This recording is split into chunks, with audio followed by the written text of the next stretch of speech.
Ganon na kabastos at kawalang kwenta ang House of Representatives.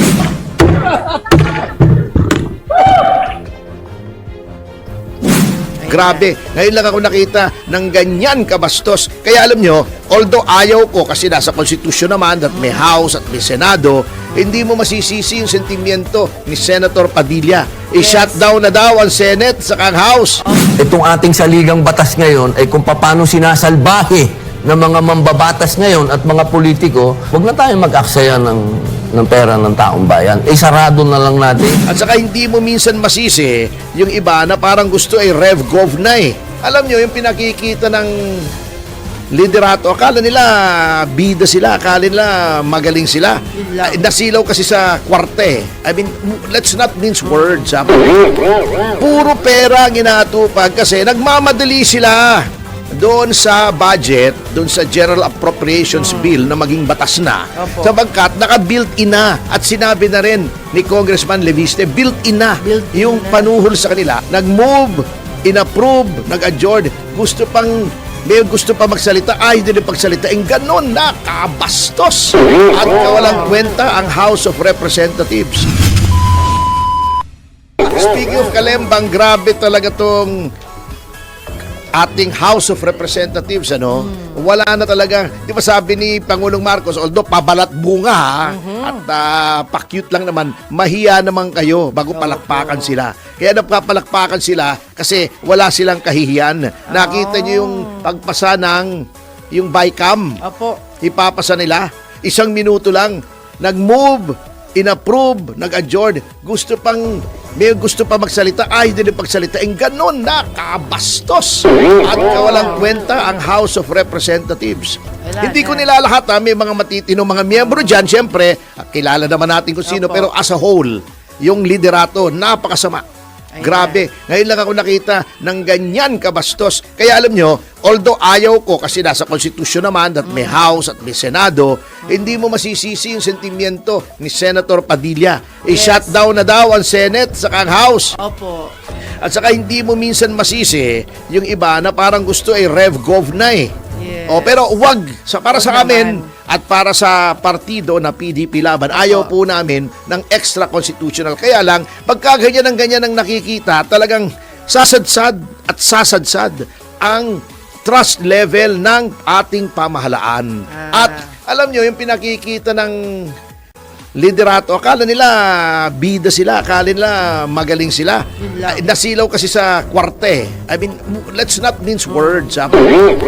Puro pera ang inaatupag kasi nagmamadali sila doon sa budget, doon sa General Appropriations Bill na maging batas na.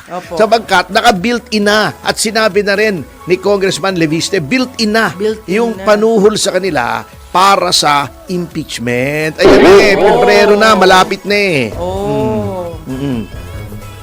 Natatawa naman ako. At saka yung mga, eto ba, pwede ba alam nyo, pera ng bayan yan, yung Presidential Communications Office, sa bagay, wala tayong maasahan sa bulok na sistema talaga eh.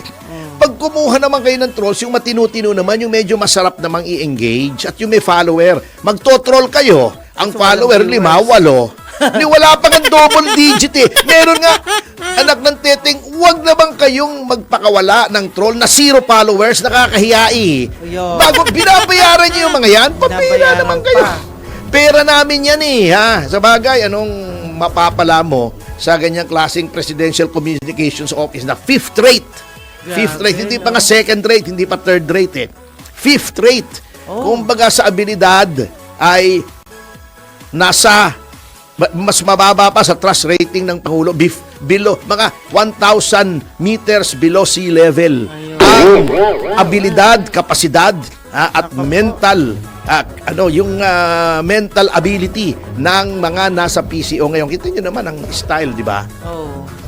Hindi makasagot ng maayos. Kaya niloloko-loko lang sila ng mga reporter. Matatalino yung mga reporters natin, ha? Ay, yung sina Ivan Mayrina, mga graduate yan. Yung mga iba dyan, outstanding students pa, ha? Yung sina Ivy Reyes, UP yan.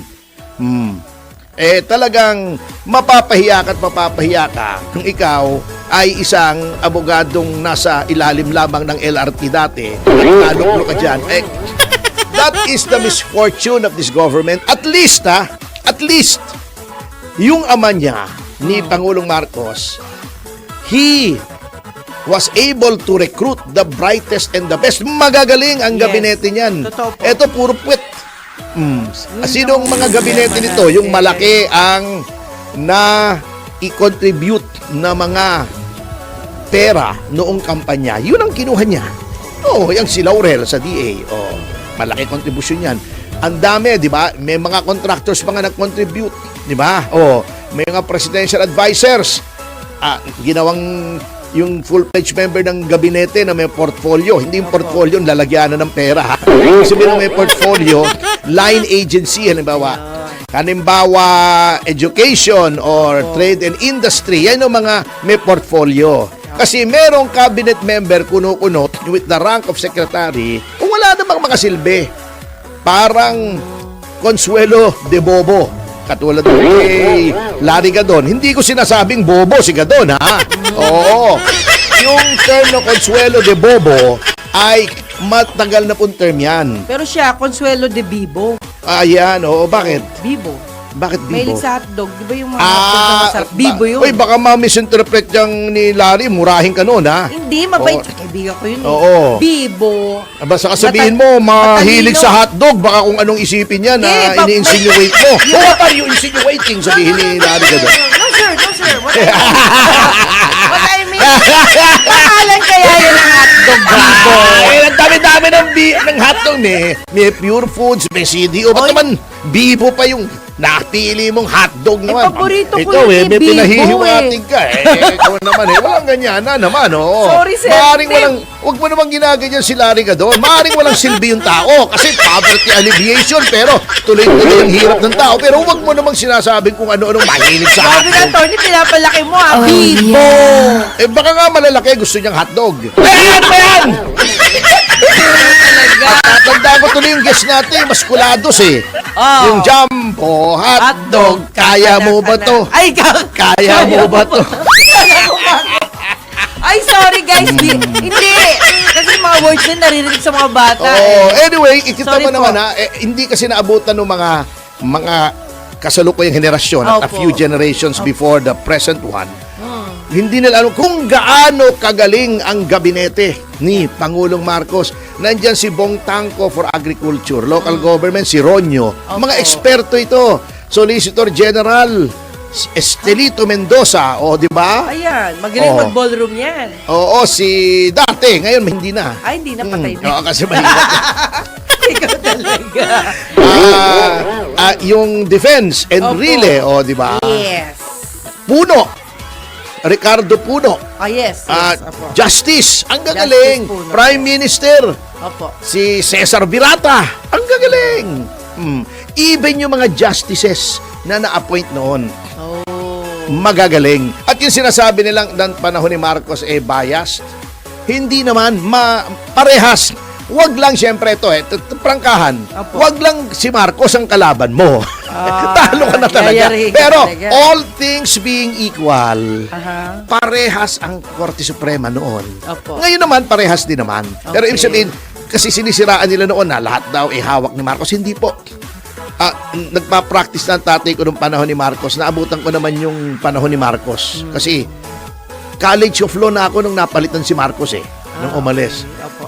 Maayos ang Korte Suprema at magagaling ang mga justices. Ay, mas magaling ngayon, attorney. Hindi, magagaling din naman. Ibig sabihin, hindi. Kaya lang naman sinasabi kong parehas at magaling nung panahon ni Marcos kasi binabatikos nila ang mga institusyon noon. Opo. Maayos, kahit ang batasan noon, maayos. Mas maayos di hamak ang batasan pambansa noon Noon. kesa yung House of Representatives ngayon. Hindi, ngayon kasi may sariling batas na, kaya magaling. Katulad nito I am willing to say, kasi naabutan ko, noong panahon ni Cory, doon lamang lumabas yung mga bonus-bonus ng mga mambabatas sa ilalim ng liderato ni Speaker Ramon Mitra.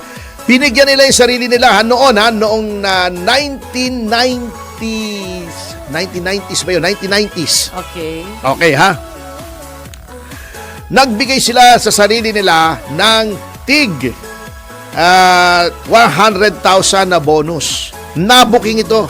nagaling iskandalo. Kami po ng Cavite Bay Breakfast Club, yung isang civic group na kinabibilangan ko noon, Opo. ang nagdemanda para i-invalidate yung 100,000 na bonus. Sabi namin, that is against the Constitution kasi 100,000. ang sweldo ng isang miyembro ng mababang kapulungan ay nasa konstitusyon, hindi pwedeng taasan.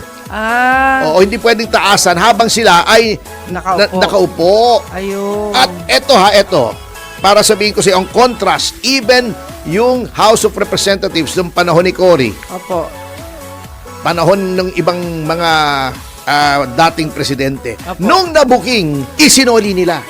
Doon lang na binalik. Yung binubuking ba ni Leviste, ni Congressman Leviste ngayon, na binigyan nila ang sarili nila ng bonus over and above dun sa sweldo ng mga 300,000 a month. Hindi man lang sila nagsasalita. Yun ay unconstitutional yun eh. Hindi mo pwedeng bigyan ng sarili mo ng bonus. Ang tawag noon nung panahon yon, hindi na naabutan ng present generation. Ang tawag doon ng media noon, hocus bonus. Hocus bonus. Kasi bigla na lang, binigyan nila ang sarili nila ng bonus. Pero, nung nabuking, napahiya sila, ay binalik nila. Hindi katulad ngayon. Sounds like hocus picus. Ayun, para no, hindi, yun naman panahon ni Erap yun. Okay. Yung sinasabi niyang hocus picus. Okay. Kung bakit nanalo si Noynoy Aquino. Pero lumang So, ibig sabihin, Oo. magic po. magic. Para ngayon, magic, ano? Lahat